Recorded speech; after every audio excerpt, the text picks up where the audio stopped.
We want పోరాడి తీరుతాం సాధించి తీరుతాం వర్ధిల్లాలి జేఏసీ వర్ధిల్లాలి వర్ధిల్లాలి.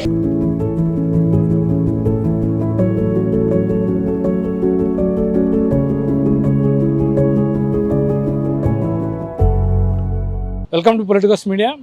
తమ సమస్యలు పరిష్కరించాలని డిమాండ్ చేస్తూ విశాఖలోని జీవీఎంసీ గాంధీ విగ్రహం వద్ద సర్వశిక్ష అభియాన్ ఉద్యోగులంతా కూడా నిరసన దీక్ష వ్యక్తం చేస్తున్నారు. వారితో మాట్లాడే ప్రయత్నం చేద్దాం. చెప్పండి సార్, ఏంటి మీ దీక్ష యొక్క ముఖ్య ఉద్దేశం ఏంటి? మా తాలూకా సమగ్ర శిక్ష ఈరోజు రాష్ట్రం మొత్తం మీద 25,000 మంది ఉన్నాం సార్. ఈ 25,000 మంది కూడా ఈరోజు అన్ని కలెక్టరేట్ల వద్ద పోరాట దీక్ష అనేది జరుగుతుంది. మా ప్రధాన డిమాండ్లు ఏమిటంటే సమాన పనికి సమాన వేతనం, HR policy, minimum time scale, SSA ఉద్యోగులు రెగ్యులర్ చేయాలి. అలాగే వేతనంతో కూడిన మెడికల్ లీవ్ కల్పించాలి, ఈఎస్ఐ పిఎఫ్ కల్పించాలి. అలాగే మహిళలకు చైల్డ్ కేర్ లీవ్స్ అనేవి అమలు చేయాలి. ఇవి న్యాయమైనటువంటి డిమాండ్స్ సార్. మరి మాకు గత ప్రభుత్వం 5 సంవత్సరాలు గడిచినా సరే కనీసం మాకు పైసా కూడా వేతనం అనేది పెరగలేదు సార్. మరి ఈ ప్రభుత్వం వచ్చి మరి 2 సంవత్సరాలు కావస్తున్నా మరి మాకు ఇప్పటి వరకు కూడా పైసా వేతనం అనేది పెరగలేదు. గత ప్రభుత్వంలో ఎలక్షన్ ముందు 21 రోజులు సమ్మెకు వెళ్ళాము సార్. మరి అన్ని కలెక్టరేట్ల వద్ద 25,000 మంది కూడా సమ్మె చేశాము. ఎస్పీడీ ఆఫీసు ముట్టడి కూడా చేశాము. ఆ ముట్టడిలో సమ్మెలో భాగంగా నేటి కూటమి ప్రభుత్వం అప్పుడు ప్రతిపక్షంలో మాకు టెంట్ల వద్దకు వచ్చి మరి ఇప్పుడు నేటి గౌరవ ఎమ్మెల్యేస్ అయితేనేమి మినిస్టర్స్ గతంలో మాకు హామీలు ఇవ్వడం జరిగింది. మన ప్రభుత్వం వస్తుంది, మీ జీవితాలు బాగుపడతాయి, ఖచ్చితంగా ఈ తక్కువ వేతనంతో నేటి ఇప్పుడు ఉన్నటువంటి నిత్యావసర సరుకులు ధరలు పెరగడంతో మీ వేతనాలు కూడా మేము పెంచి మీ జీవితాలు బాగు చేస్తామని ఆ రోజు మాకు టెంట్ల వద్దకు వచ్చి హామీ ఇవ్వడం జరిగింది. కానీ నేటికి 2 సంవత్సరాలు అయినా సరే మంత్రులకైతేనేమి ఎమ్మెల్యేలకైతేనేమి మొత్తం మరి గ్రీవెన్స్లో అయితేనేమి ప్రజా దర్బార్లో అయితేనేమి మా వినతిపత్రాలు ఇవ్వడం జరిగింది. వినతిపత్రాలు తీసుకోవడమే జరుగుతుంది కానీ పని మాత్రం జరగలేదు. నేటికి మరి ఈ తాలూకు విద్యాశాఖలో కీలక పాత్ర పోషించింది 18 విభాగాలు సార్. సమగ్ర శిక్షలో ఈ 18 విభాగాలు మరి గ్రౌండ్ లెవెల్లో విద్యాశాఖలో అమలవుతున్నటువంటి పథకాలన్నీ గ్రౌండ్ లెవెల్లో చేర్చడం జరుగుతుంది. మరి మేము ఇన్ని కష్టాలు భరించినా సరే మా వేతనం మాత్రం 20 నుంచి 25,000 మధ్యలోనే మాత్రమే ఉంటుంది సార్.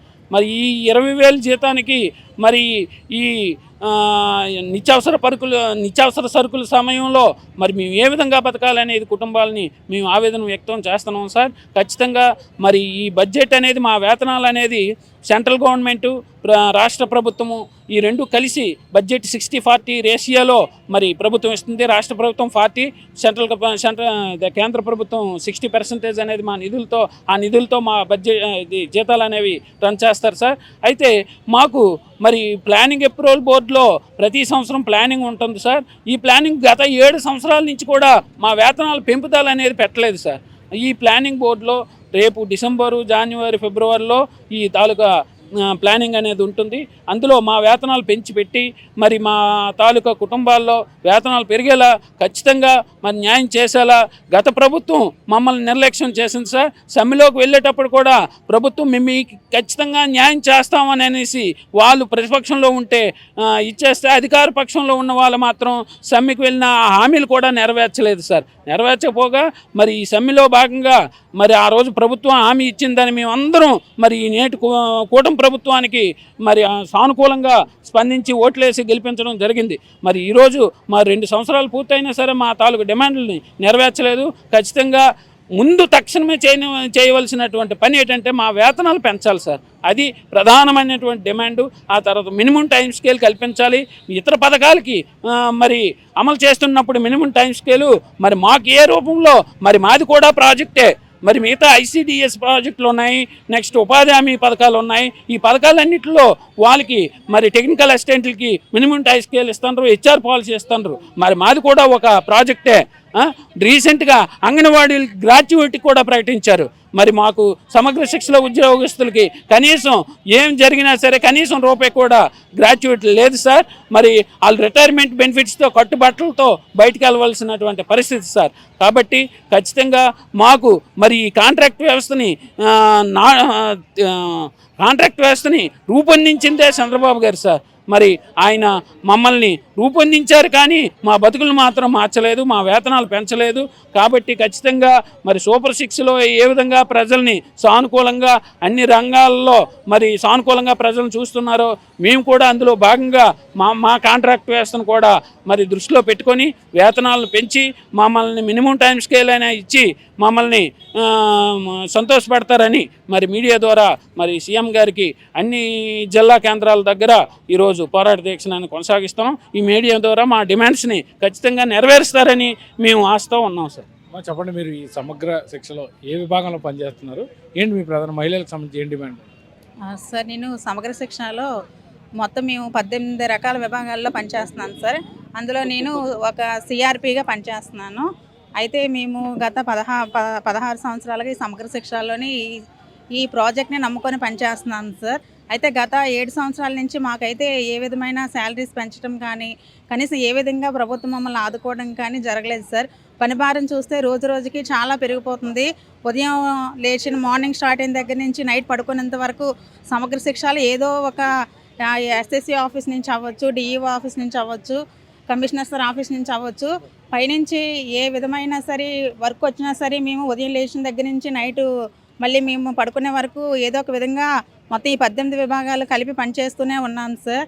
అసలు మేము అంటూ లేకపోతే సమగ్ర శిక్ష ఉందో లేదన్న విషయం కూడా మాకు తెలియదు సార్. అంతలాగా మేము ఈ సమగ్ర శిక్షలో మా యొక్క పని ఒత్తిడితో మేము మునిగిపోయాం సార్. కనీసం మా పిల్లల్ని పట్టించుకునే పరిస్థితిలో కూడా మేము అంటే అంతలా మేము వర్క్ చేస్తున్నాం సార్ ఇందులో. కానీ మాకేంటంటే రోజు రోజుకి పెరుగుతున్న నిత్యావసర ధరలు అయితే పెరుగుతున్నాయి, కానీ మా శాలరీస్ మాత్రం ఏ విధంగా పెరగట్లేదు సార్. ప్రస్తుతం ఇస్తున్న శాలరీస్తో మేము ఏ విధంగా కూడా మేము బ్రతకలేని పరిస్థితుల్లో ఉన్నాం సార్. అయితే మేము గత 2 సంవత్సరాల బ్యాక్ ఇదే ప్లేస్లో మేము ఇక్కడ ధర్నా చేసాం సార్. ధర్నా చేసినప్పుడు ఏదైతే ఇప్పుడు ప్రజెంట్ ఉన్న కూటమి ప్రభుత్వం ఉందో ఆ కూటమి ప్రభుత్వం నుంచి ప్రతి ఒక్క నాయకులు వచ్చారు మా దగ్గరికి. అమ్మ మేము వస్తే కూటమి ప్రభుత్వం వస్తే మీరు అడుగుతున్న డిమాండ్స్ అన్నీ మేము అన్నీ చేయకపోయినా కొన్నైనా చేస్తారని వాళ్ళు మాకు హామీ ఇచ్చారు సార్. అయితే మేము కూడా ఈ ప్రభుత్వాన్ని అడుగుతున్నది ఏంటంటే ఈ గొంతెమ్మ కోరికలు అటువంటివి ఏమి మేము కోరట్లేదు సార్. మేము మా పిల్లలు మా మిత్రులందరూ బతకడానికి సమాన పనికి సమాన వేతనం ఇవ్వాలి. ఇదైతే మేము కొత్తగా పెట్టిన సిస్టమ్ ఏమీ కాదు సార్. ఎన్నో సంవత్సరాల క్రితమే సుప్రీంకోర్టు మనకి తీర్పునిచ్చింది, కంపల్సరీ సమాన పనికి సమాన వేతనం ఇవ్వాలని. అయితే మా సమగ్ర శిక్షలో పనిచేస్తున్న అందరూ కూడా బీఈడి, ఎంఏ, టెట్ క్వాలిఫై ఉన్నాం సార్. కానీ టీచర్స్తో సమానంగా మేము క్వాలిఫై అయి ఉన్నాము, కానీ సమానంగా శాలరీస్ అయితే తీసుకోలేకపోతున్నాం సార్. అంతకు మించి పనిభారంతో తీవ్ర ఒత్తిడితో మేమైతే బ్రతుకుతున్నాము. అయితే నాతో పనిచేసిన వల్ల చాలామంది ఈ ఉద్యోగ తీవ్రతను తట్టుకోలేక చనిపోయిన వాళ్ళు ఉన్నారు, రోడ్డు యాక్సిడెంట్లలో చనిపోయిన వాళ్ళు ఉన్నారు. మేము చనిపోయామంటే మా కుటుంబానికి తర్వాత ఎటువంటిమైన గవర్నమెంట్ నుంచి ఇచ్చే బెనిఫిట్స్ ఏమీ ఉండవు సార్. ఇంకా మా కుటుంబం మొత్తం రోడ్డున పడిపోవలసిందే. ఎటువంటి మా గవర్నమెంట్ ఇచ్చింది లేదు, అలాగని మా శాలరీస్తో ఏదో మనిషి ఒక 1000 వేసుకొని మేము ఆ కుటుంబానికి ఇవ్వడమే తప్ప ఏ విధంగా కూడా మేమైతే ఆదుకోలేకపోతున్నాం సార్. ఒక 15 రోజులు, నెల రోజులు ఇలా చనిపోయారు, ఏం చేయలేకపోతున్నాం, ఏదైనా సాధించుకోవాలి అని ఇంకా అక్కడే ఉండిపోయాం సార్. కనీసం ఈ ప్రభుత్వం వచ్చింది ఇప్పుడైనా మాకు న్యాయం చేస్తుందేమో అనేసి గత 2 సంవత్సరాలుగా వేచి చూస్తున్నాం సార్. కానీ 2 సంవత్సరాలైనా మా బ్రతుకుల్లో అయితే ఎటువంటి మార్పు లేదు సార్. కనీసం అందుకే మేము మీ మీడియా ద్వారాగా మొత్తం రాష్ట్రం మొత్తం మీద ఈరోజు ధర్నా చేస్తున్నాం సార్. గౌరవనీయులైన శ్రీ విద్యాశాఖ మంత్రి గారైన నారా లోకేష్ గారిని, అలాగే మన పవన్ కళ్యాణ్ గారిని, నారా చంద్రబాబు నాయుడు గారికి అందరికీ ఒకటే కోరుకుంటున్నాం సార్. మీరు అందరూ కూటమి ప్రభుత్వం వచ్చాక మాకు ఇస్తామన్న హామీలు అన్నీ ఇవ్వకపోయినా పర్వాలేదు సార్. కనీసం మేము బ్రతకడానికి, మా కుటుంబాలు బ్రతకడానికి కనీసం సమాన పనికి సమాన వేతనమైన అమలు చేయాలి సార్. లేకపోతే మినిమం టైం స్కేల్ అయినా పెట్టి మా కుటుంబాలను ఆదుకుంటారని నేను మీ మీడియా మిత్రుల ద్వారా ప్రభుత్వానికి తెలియజేసుకుంటున్నాను సార్. ధన్యవాదాలు. శిక్షా ఉద్యోగులు ఏ వర్కులు చేస్తుంటారు? మొత్తం జిల్లా వ్యాప్తంగా ఎంతమంది ఉన్నారు? సమగ్ర శిక్ష ఉద్యోగులు సార్ మేము 18 విభాగాలు ఉన్నాయి సార్. సమగ్ర శిక్ష దీనిలోని అకౌంట్ సెక్షన్ నుంచి మేము చేస్తున్నాము. 18 సెక్షన్ ఒక్కొక్కరు ఒక్కొక్క విధంగా ఉదయం నుంచి రాత్రి వరకు కష్టపడుతూనే ఉంటాం. రకరకాల యాప్స్ వచ్చాయి ఇప్పుడు. ప్రతి యాప్లోనే అందరూ వర్క్ చేయాలి. ఒక టైమ్స్ ఇది లేదు, మార్నింగ్ టు నైట్ వరకు అలా వర్క్ చేస్తూనే ఉంటాం. ప్రతి ప్రైవేట్ దీనిలోనైనా సరే వాళ్ళకు టైమింగ్స్ ఉన్నాయి, మాకు టైమింగ్స్ అంటూ లేవు. ప్రతి ఉద్యోగులకు కూడా, ప్రైవేట్ ఉద్యోగులకు కూడా ప్రతి సంవత్సరం ఇంక్రిమెంట్లు అన్నవి ఏవో ఒకటి పెంచుతూ ఉంటారు. కానీ మాకు 7 సంవత్సరాల నుంచి ఒక పైసా అన్నది పెంచలేదు. ప్రతి సంవత్సరం హైక్ చేస్తే నిత్యావసర ధరలు బాగా పెరిగిపోయాయి. మేమందరం ఎలా బతుకుతాం? స్కూల్లో టీచర్లకు ఇచ్చినట్లుగా మేమేం అడగడం లేదు, వాళ్ళకి ఇచ్చినట్లుగా వాళ్ళతో సమానంగానే మేము కూడా వర్కులు చేస్తాం. కాకపోతే ప్రైవేటు ఉద్యోగుల్లో పనిచేసిన వాళ్ళకి పెన్షన్ టైమింగ్స్ ఉంటున్నాయి. వాళ్ళకి మెడికల్ లీవులు కూడా ఇస్తారు, టీచర్లకి వాళ్ళకి ఇస్తారు. మాకు మెడికల్ లీవులు ఉండవు, ఏమీ ఉండవు. మేమే ఏ వచ్చినో బాగోకపోయినా మా జీతాలతోటే మేము ఖర్చు పెట్టుకోవాలి. ఒక ఉపాధి పథకాలను కూడా ఏమీ సంబంధించవు. ఇప్పుడు తల్లికి వందనం అని పెట్టారు, మాకు ఎవరికి ఏమీ లేవు, రాలేదు. ఎందుకంటే మేము కాంట్రాక్ట్ ఉద్యోగాలు కాబట్టి మేము ఎందుకు పనికిరాము. అట్లీస్ట్ ప్రైవేటు పనులు చేసిన వాళ్ళైనా, రిక్షా కార్మికులకైనా వాళ్ళకి అన్నీ దొరుకుతున్నాయి, కానీ మాకు ఏమీ దొరకవు. ఎందుకంటే ఏమనంటే కాంట్రాక్ట్ ఉద్యోగులు అంటే గవర్నమెంట్ నుంచి మాకు జీతం వస్తుందని, గవర్నమెంట్ నుంచి వస్తుంది అంటే రోజుకి 1000 రూపాయలు కూడా మినిమం మాకు లేవు. మేము 30 రోజులు కష్టపడతాం, కానీ మాకు ఏదీ ఉండదు. మాకు ఇచ్చే జీతం 20,000 నుంచి 23,000. మాకు సెలవు పెట్టాలి అంటే సెలవు పెట్టుకోవాలి. మాకు ఏ జబ్బు వచ్చినా ఏదొచ్చినా మేమే కష్టపడాలి, మేమే ఇచ్చుకోవాలి, కానీ ఒక రీయింబర్స్మెంట్ కానీ ఏమీ ఉండదు. అలా అయితే ఎలా సార్? మాకు కూడా ప్రతి గవర్నమెంట్లోనైనా ఎక్కడైనా సరే ఇంక్రిమెంట్లు అనేది పెంచుతున్నారు ప్రతి సంవత్సరం. ప్రైవేట్ ఉద్యోగులకు కూడా ప్రతి సంవత్సరం ఇంక్రిమెంట్లు ఇస్తారు. మాకు ఒక ఇంక్రిమెంట్ ఉండదు, ఏమీ ఉండదు ఇప్పటి వరకు. మాకు కూడా ప్రతి సంవత్సరం 10% అలా పెంచితే బాగుంటుందని మేము అనుకుంటున్నాం. మాకు అలాగే సమాన పనికి సమాన వేతనం ఇవ్వాలి, రెగ్యులర్ చేయాలి, ఎంటీఎస్ మినిమం అయినా ఇవ్వాలని మేము కోరుకుంటున్నాం సార్. మేము 12 సంవత్సరాలుగా పనిచేస్తున్నాం సార్. సంవత్సరాలు కూడా దాదాపు అందరూ కూడా అలాగే 12 నుంచి 18 సంవత్సరాల వరకు చేస్తున్నామని ఉన్నామని సార్. సో ఇదే అంశంపై మీరు ప్రభుత్వ అధికారులు కానీ కలిసారా? వాళ్ళు ఏం చెప్పారు? కలిసారు సార్. మేము లాస్ట్ ప్రతిపక్షంలో ఉన్నప్పుడు మేము ఇలాగే 2 సంవత్సరాల క్రితం స్ట్రైక్ చేసాం.